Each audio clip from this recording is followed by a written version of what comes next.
Hello there. Today we'll be talking about rotavirus. What is this rotavirus we keep hearing about? How can it affect my child? Is this something I can avoid? Is this something that can be treated? Welcome to Your Health Today with Dr. Yide, where I talk about your health and wellness. I am Dr. Yide Jinodu.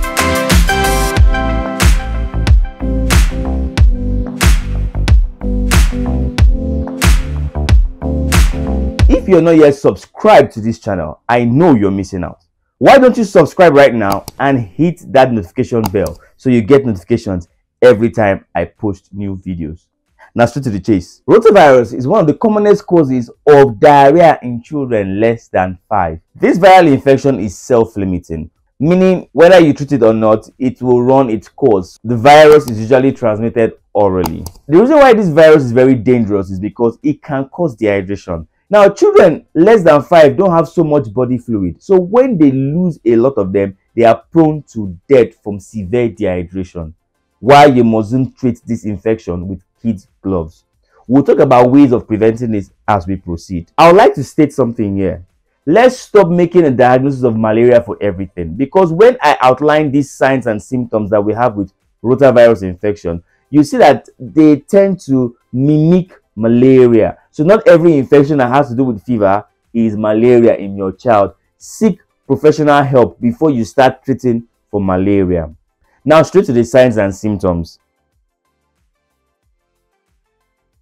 Poor appetite, low-grade fever, watery bloodless diarrhea, that's watery stool, vomiting, abdominal cramping, and weight loss, depending on how severe the dehydration is. Please, parents, ensure that once your child starts stooling, ensure you take measures to prevent dehydration. The commonest way of preventing dehydration in your baby is by ORS. If your baby is still breastfeeding, ensure you breastfeed on demand.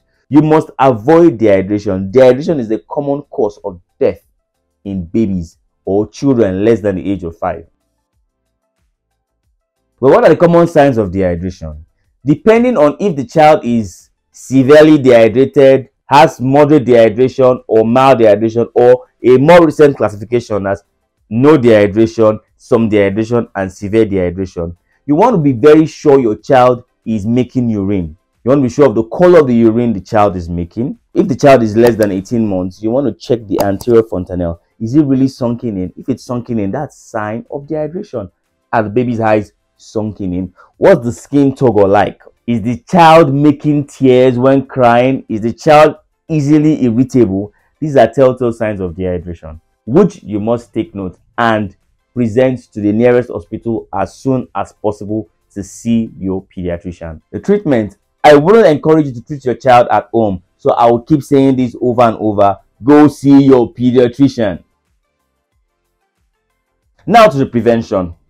It is so beautiful to understand that rotavirus can be prevented. The rotavirus vaccine is one of the vaccines your child must get. In order to prevent rotavirus infection in your child, you must get the rotavirus vaccine. That's 2 shots in your baby at 6 weeks and 10 weeks. Please ensure that you get this vaccine.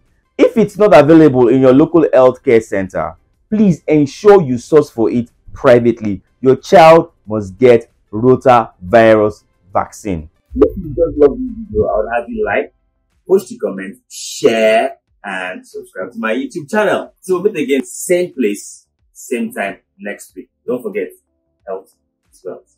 Bye for now.